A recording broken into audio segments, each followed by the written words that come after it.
Word. What up, chat? With that in mind, I was gonna kind of segue off of that. What is the relationship with yourself?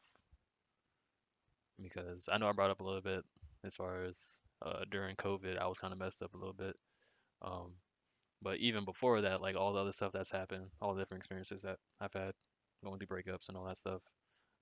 We went around because I know like when I left Pennsylvania, moving away from y'all, I didn't want to make any friends at all when I went to Alaska initially. I was just like, man, forget about it. I'm just chilling.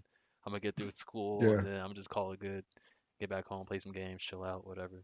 So I know like F. since then I've gone through like a whole metamorphosis of like the way I think, um, the way I see the world, and like pretty much everything else. Um, yeah, so like I kind of had that same mentality as you when I moved away. Because there was a good year where I did nothing but sleep, stay in my bed, and play Xbox. I was like, man, I'm not trying to be here. I don't care about anything.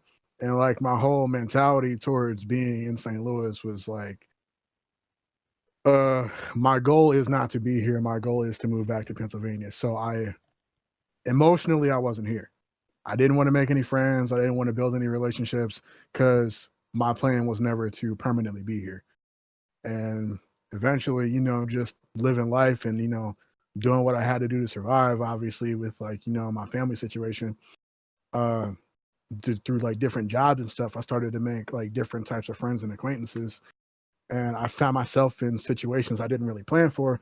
And now I have people that I really care about and they really care about me. So that definitely helped. But like you said, like I also changed because that's over a decade ago now, and I changed and I grew, and the way I saw the world grew, my beliefs, the way I saw the world changed, my beliefs changed, my values changed. Um, I'm pretty happy with the person I am, but it was hard work getting here because I think as men and I think as black men specifically, we kind of have this negative stigma on mental health. You Yes. know, I know definitely in my family, whenever my dad was around, it's, oh, well, you're sad. You should just suck it up and keep it moving type of stuff. Oh, crying isn't manly, blah, blah, blah, blah, this, that, and the third. Um, so there is this kind of toxic view of mental health, like that, as men, that men share altogether, but black men, there's like a whole other level to it. So I just kind of ignored it. Then there was all this outside pressure to like be cool and fit in with the cool kids and whatnot. And or you got to look and talk and act a certain way to get girls or whatever. So things that like I'm focused on, but I'm not paying attention to how I actually felt. You know what I mean? So uh, I do think it's important, like, to take care of yourself, like really take care of yourself and what you actually want, and not what like take care of you and not the image of you that people want you to see, or like the person that people want you to be. You know what I mean? Like you really got to take care of you. If you want something, you got to make sure you get it because nobody else is gonna do that for you. So like I'm happy with myself right now, but like I said, it took me a lot of work to get here, and I went to therapy. I'm not afraid to say that. Like, there's a stigma against going to therapy, and therapy is not just for like near death experiences. You can go to therapy if you had a rough week at work. You just want somebody to talk to. Maybe uh, maybe certain groups of people aren't good for those types of conversations, and something I learned is that you can't put that on your friends, especially not the same friends all the time, because like while they might be helpful some of the time, they also got stuff they're going through, and sometimes they're not going to have all the answers you need or the answers you're looking for. So I think therapy needs to be destigmatized as like a negative thing, and take uh we need to take care of our mental health a lot better and our emotional health. But I'm happy with who I am. I made mistakes. I was a shitty person at one time. I did really shitty things, just like anybody else.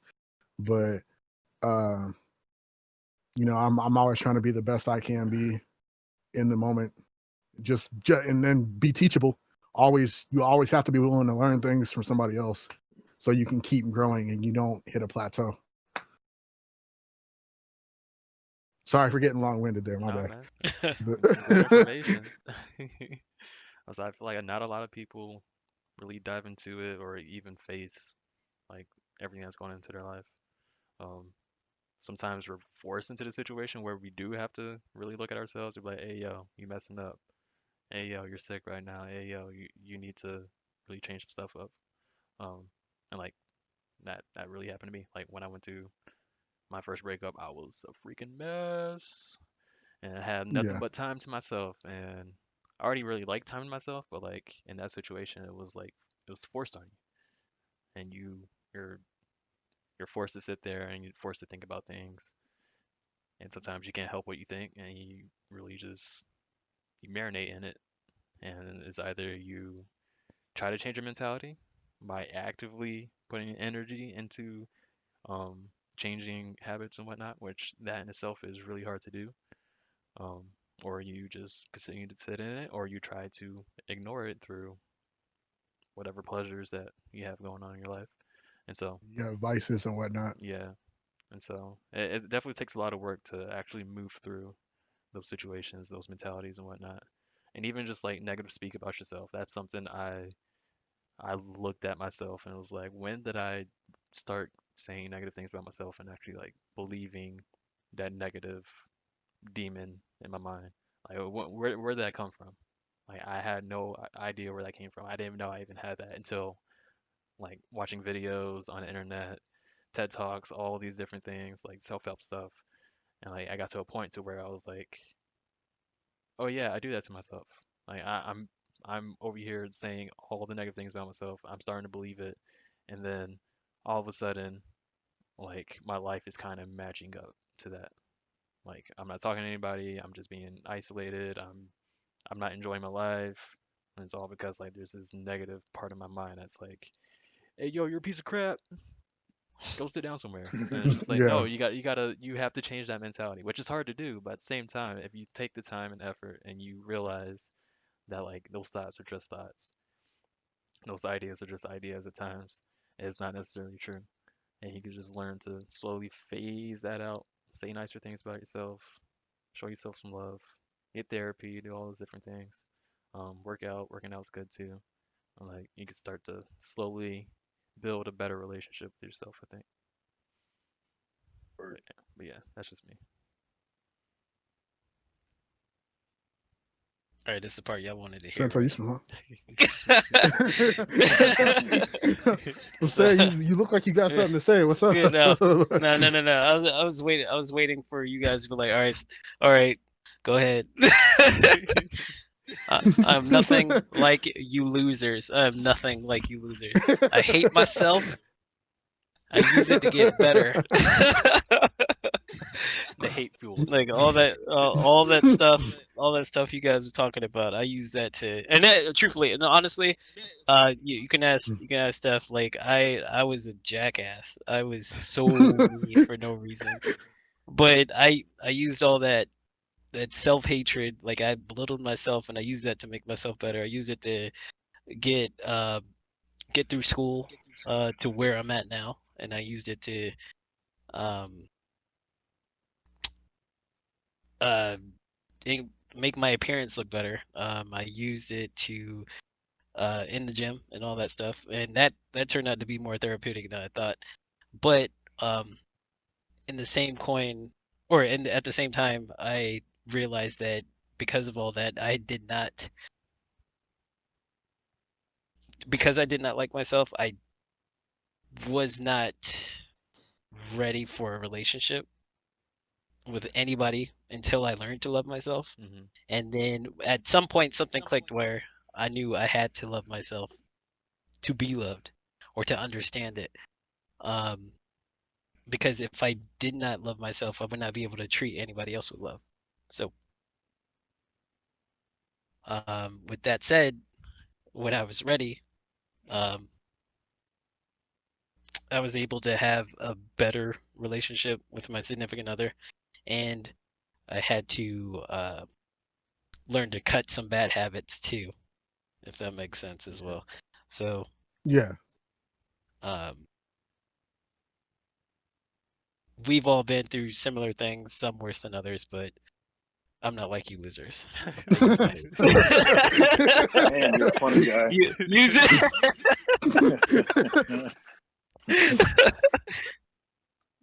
Bruh. Do you think that was the best way to go about it? Do you have any qualms about it? Uh, do Like do I regret the it? order of I'm just gonna push through the hate, use it to fuel me versus I I'm gonna didn't deal with it. like the first time. If you guys really want to talk about like loathing, self-loathing, and all that stuff, uh, I've never really experienced it until like a few years ago. So that was my first time going through it, but I knew I could not, let it drive my life down, Yeah, even though I wanted it to. yeah, So I did the best I could to distract myself and to make something out of it. If you want to use somebody as an excuse, like a breakup, like going through a bad breakup, um, my translation to that was is try to be the person that she wanted me to be or believed that I wasn't. It's like, oh, this is all you're ever gonna be. You're not good enough. So you gotta make yourself good enough. That's the way I thought yeah, about it. yeah. Okay, okay. What you got, Steph? Eh, Stefan, you I there? want to make this. I'm here. I'm here. Okay. Making this quick, man. I think a lot of what I did was okay. This is not gonna be quick. A lot of my so starting out when I started out when I was 18, and finally moved out on my own. My biggest thing was at one point, shout out again to my mom. Like I said, she was playing both roles, and as best she could, and she sacrificed for me my last year at in high school. Instead of going to Massachusetts, we stayed in this. When I look back in hindsight, man, that place was nasty. It wasn't the worst ever, but it was nasty. Like we stayed with a lady that she met at the daycare that was watching my kid or my kid, Jesus, my mom's kid, Sedasia, on the naval base, and she worked it out with her that we stay with them for the year, just so I could finish my last year of school with all my boys, with all my friends. And in hindsight, I should have just left because I knew I'd come back anyway.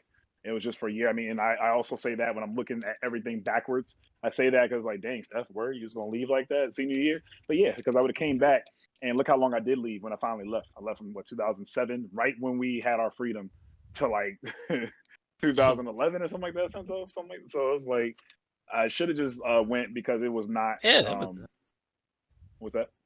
I say yeah, you're right. The 2011-ish. Yeah, yeah. And then I came back and then I blew up and I was 353 and they were like, okay, what did you do with Stefan?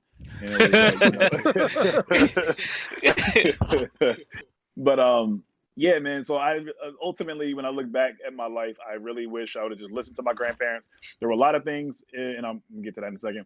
There were a lot of things where it's like, nah, I'm gonna do my own thing, and I'm glad I did it my way instead of listening to them. And then there's some things where it's like, nah, I should have moved out on my own. So my first girlfriend, Christy, I remember Christy. I moved out with her, and I didn't need to have her to move out. I was working at the Springfield Armory National Gun Museum in Massachusetts, and I was making some really good money. Talking about 18, 19 years old, and I could have definitely lived on my own. So it wasn't about needing her for money and like splitting anything or anything like that. But moving out like when you're 18, 19, high school sweetheart, I guess you could say, sure. But I definitely should have just moved out on my own because where I was at when again playing Yu-Gi-Oh, I wanted to travel. I wasn't trying to be no boyfriend. So I treated her bad for the first 4 years were great because we were living separately. The last 4 years were horrible because again I wasn't trying to be a boyfriend really, play a house like my grandparents said, playing house. I yeah, I just wanted to travel and live my young life. That's what I wanted to do. That was my passion, playing cards, and it still is. So yeah, should have just left Christy where she was at and did my own. Not I didn't say did my own thing. We could have still been together, but she come up and visit and come to my spot, and I had that sense of being by myself. You know what I mean? Owning your own stuff and things like that. So like living with her for 4 years, and then I did move out for a second, and then got into a relationship with the last girl I was with. She was Middle Eastern. I'm gonna keep that one short. She was Middle Eastern. We were together for 4 years, undercover. Obviously, with her being a different Muslim, and I literally moved back to Pennsylvania when I actually went to Virginia to go like start my life back over. I guess you could say at like 23, 24. And I literally got the post office job because of me chasing behind a girl. But I don't regret it because now I have my current girlfriend and my son, so it's all good.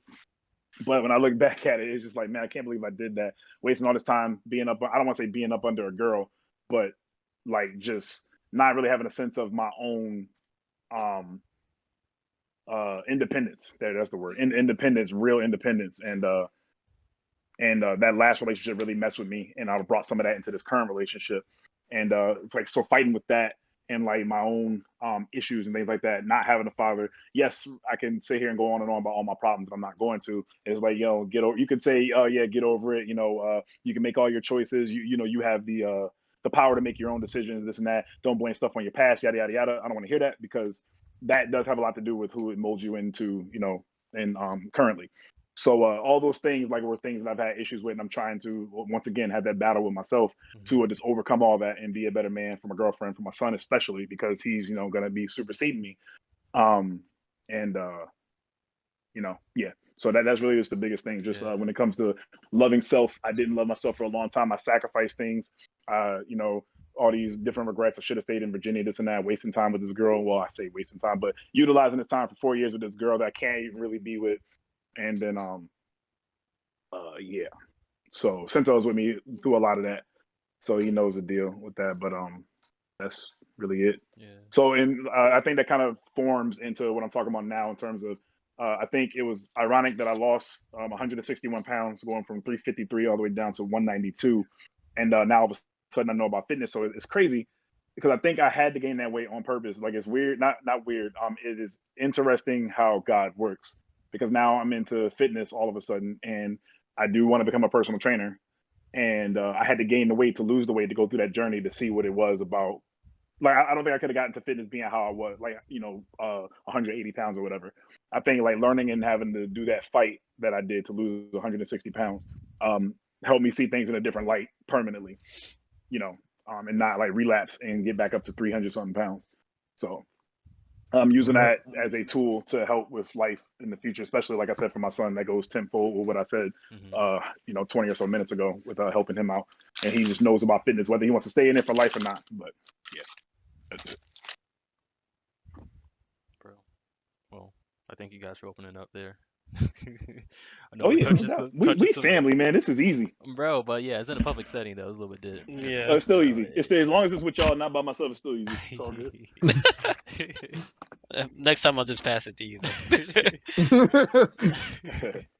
Oh, it's all good. I don't got no problem, because, like I said, I do think we need to be more honest about our emotions. I do think society conditions us. Society conditions us when we're young, because we see all these things on TV and like in movies and whatnot about how quote unquote black men are supposed to look, in act, general, feel. in general. There's a lot of Yeah, power in doing everything we just did, talking about and opening up about our personal lives. It's This is actually not weakness at all. There's a lot of power in that. literally why I'm doing Yeah. this. This is exactly why I want to do Yeah. this. Yeah. So Whether I people think want to realize this it or type not. of I think this type of stuff is important, because it'll definitely, like, maybe this will give somebody the courage to be honest with themselves about themselves, and kind of reflect on their life and how they feel about certain things. So, and I want to see more young men being with their emotions and being able to have healthy relationships with themselves, their families, their friends, significant others, so we can kind of avoid more of these toxic situations. And that way, ultimately, I feel like if we can destigmatize, talking about, because a lot of people are scared to talk about emotional health and emotional intelligence and mental health. And I think if we can get around that, we can get to a lot more meaningful relationships. We can get to a lot more deep and powerful conversations and stuff like that. So I think the So the current well, sorry to cut you off, but I think the current issue with that right now is like it hasn't been made to be like the sexy thing to do. But I feel like once we get to that point, That's growing though. That's growing since like even a decade ago. I think especially with like these outlets that we have like Twitch, where people can just hear us hmm talking about this live and then like go back and listen to the playback while they're at work and stuff. Like podcasts has been huge in the past decade, and just being able to like let all this stuff out. I think, and having it's like a chain reaction. Like us talking about it is going to get a guy or girl, listening to this potentially, the courage, give them the courage to potentially open up eventually at one point in time or whatever with their friends or whatever. And yeah, I think like mental health is a big thing, and like us just continuously talking about it, something that hasn't been talked about. I don't even really remember it back in high school. I think is a really good step, and it's just going, of course, unfortunately, take a long time, but one step at a time. hmm Yeah, I definitely see your point. Like I do think it's getting sexier, if you want to use that word, but Yeah, yep. you see my for face. I was like, huh? for like pretty much exactly what you said, Tell me like your feelings. social Oh, that's media and sexy. everything, like people are pretty much, which this is a whole nother topic I want to get on a different day, but social media, people are pretty much using it as like a personal journal slash let's kind of make this sexy type thing. Um, and like Twitch as well, like you're in a space where you're creating a community where you can be yourself, completely yourself, and you can even purge out the people that are trying to go against that. So, um, I think we are like moving in that direction to actually make it sexy, which I think is pretty cool. I think it's gonna get better and better as time goes on. Hopefully, it can be done in safe, like in a safe Absolutely. way. But yeah, since already going to add something, sorry to cut you off earlier. No. No, I'm No, sorry, sorry for it not. was good. No, it's okay. All right, I I'll had go. an opening for a joke. I did not decided not to Oh, okay. say. I'm glad I cut you off, then. My goodness.